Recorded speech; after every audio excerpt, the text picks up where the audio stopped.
Everyone is watching the wrong thing. The cameras are on Maria Corina Machado, her airport standoff, the leaked files, the threat of arrest, the question of whether she will be imprisoned or expelled. The analysts are debating whether Delcy Rodriguez won or lost the negotiation with Washington. The Venezuelan diaspora is arguing about whether the transition is real or a fraud. Social media is saturated with opinions about who holds power in Caracas right now, and while all of that noise consumes every available unit of attention, the most consequential financial architecture in Venezuela's modern history is being quietly assembled in documents that nobody is reading, in account structures that nobody is naming, and in a control mechanism so elegant and so total that the people inside it have not yet fully understood what they agreed to. Let me explain what actually happened on March 23rd, not the version that appeared in press releases. The version that is visible in the financial details that have been leaking out of the negotiation in the last 24 hours. The oil licenses are real. Chevron, Repsol, and Eni are authorized to operate in Venezuela. The extraction will happen, the product will move. The revenue will be generated. Billions of dollars will flow from Venezuelan crude into the global market. On that level, the deal is exactly what it appears to be. A massive reopening of Venezuela's energy sector to Western corporate investment. But here is the detail that changes everything. Here's the clause that transforms the entire meaning of the arrangement. That money, the billions generated by Venezuelan oil extracted by American and European corporations, will not go to the Banco Central de Venezuela. It will not land in accounts that Delcy Rodriguez or any member of her government can access directly. It will not be available as cash for the regime to deploy according to its own priorities, its own political calculations, its own survival needs. The U.S. Treasury Department made one condition non-negotiable.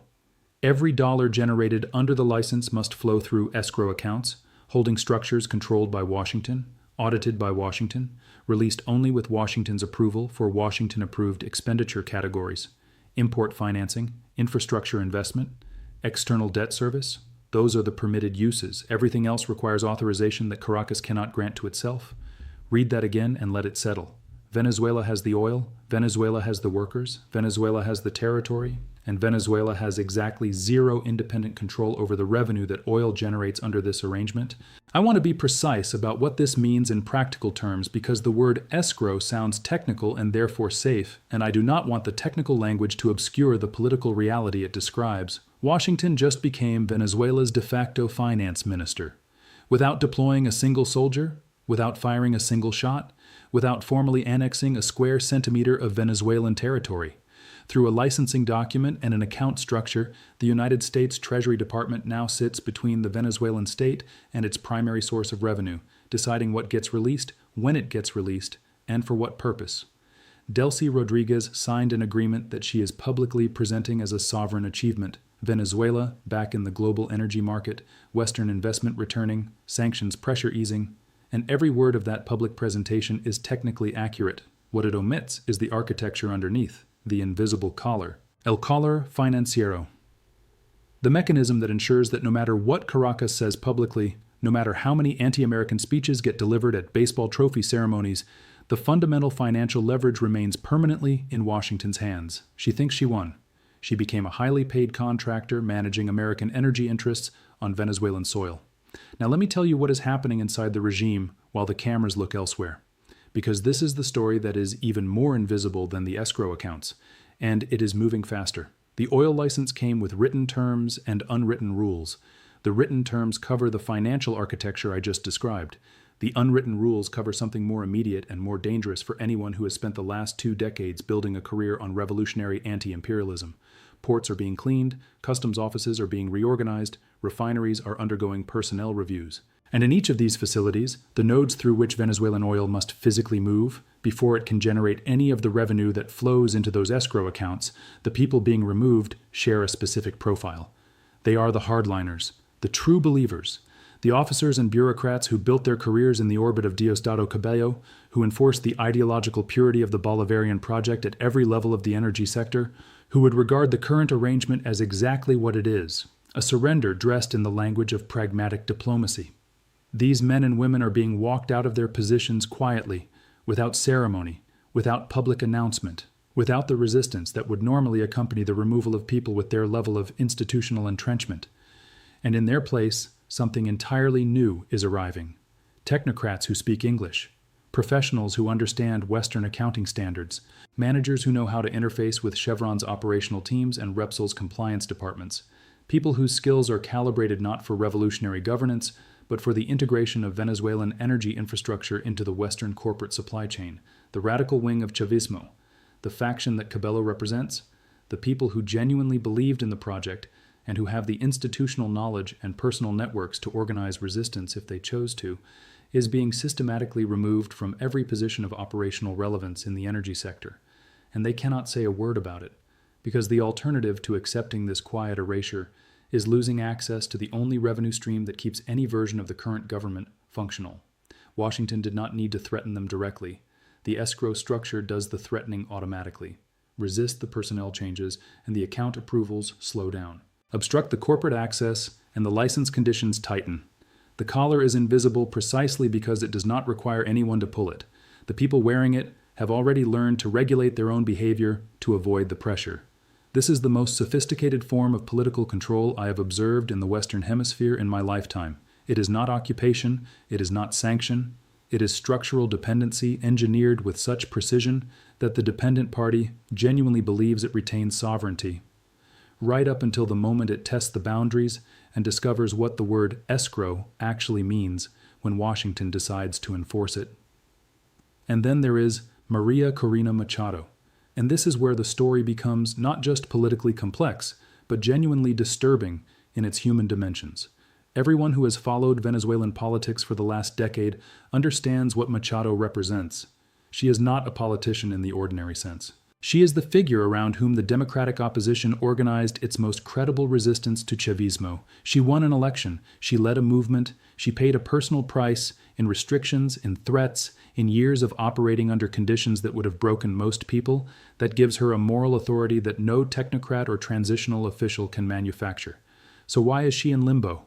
Why, instead of being welcomed back as a democratic leader in a transition that Washington officially champions, is she being held in a state of managed uncertainty, her files leaked, her arrest threatened, her status undefined? Because her value in the current arrangement is not as a leader. It is as a leverage instrument. Delcy Rodriguez is operating under enormous pressure from the escrow structure. Every decision she makes is constrained by what Washington will approve. Every political move she considers has to be evaluated against the risk of triggering a tightening of the financial controls that keep her government alive. She has very little room to maneuver, but she has one card, one asset that Washington cares about independently of the oil revenue calculation: Maria Corina Machado. If the U.S. Treasury moves to restrict the escrow releases, if Washington decides that Caracas is not meeting the transition benchmarks, that the democratic timeline is slipping, that the political prisoner situation is not resolving, Delcy has a response available that does not require military force or economic retaliation.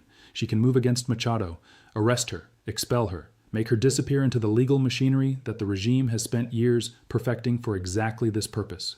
And Washington knows this, which means Washington has to calculate, every time it considers tightening the financial screws, whether the gain from increased pressure on the escrow conditions is worth the cost of what might happen to Machado in response. Machado's freedom has been indexed to the operational comfort of American oil companies in Venezuela. Her physical safety is a function of how smoothly Chevron's extraction teams can work, how reliably the escrow transfers get processed, how quietly the technocrat replacements proceed in the ports and refineries. This is not a democratic transition. This is a hostage architecture with multiple simultaneous leverage points, each one calibrated against the others, each one held by a party that is publicly claiming to pursue entirely different objectives. Washington says it wants democracy. The escrow structure says it wants oil revenue control. Delcy says she achieved sovereignty. The escrow accounts say she achieved supervised administration. The regime says it is protecting Venezuela from imperialism. The purge of Cabello's men says it is clearing the field for American corporate operations. And Machado, the woman whose name has been synonymous with Venezuelan democratic resistance for a decade, sits in a position where her continued freedom depends not on any legal process or democratic principle, but on the operational needs of energy companies negotiating extraction terms in rooms she is not allowed to enter. The collar is invisible. The chain runs from the escrow accounts in Washington to the personnel files in Caracas to the airport where Machado landed and found a country that has already decided, in documents she never saw, exactly what her role in its future will be. Let me place this in historical context. The escrow model is not a Venezuelan invention. Iraq, after 2003, operated under a development fund that channeled oil revenues through internationally supervised accounts before Baghdad could access them. Libya's National Oil Corporation operated under similar constraints during its post-Gaddafi transition. In each case, the architecture was presented as a corruption safeguard. In each case, the practical effect was identical. The country with the oil did the extraction. The country with the account structure made the decisions. Sovereignty was nominal. Control was real. What distinguishes the Venezuelan version is the speed of its assembly. Iraq took years of occupation to reach comparable financial dependency. Venezuela got there through a licensing negotiation, no boots on the ground, no reconstruction contracts, just an account structure, an approval process, and the quiet understanding that the alternative to cooperation is financial suffocation. One thing this analysis cannot fully resolve deserves honesty. It is genuinely possible that the escrow structure produces real benefits for ordinary Venezuelans. If revenue is channeled into infrastructure and food imports rather than disappearing into regime accounts, the population might be materially better off than under unrestricted Chavista management. The corruption of the Maduro era was so total that external financial supervision might actually represent an improvement in how much resource wealth reaches the people living above it. But that possibility does not change the political architecture. Venezuela's financial sovereignty was transferred without a referendum, without a democratic mandate, without the population's knowledge. The collar may sit more gently. It is still a collar. Everyone thinks they know what happened in Venezuela this week. Almost nobody knows what was actually signed.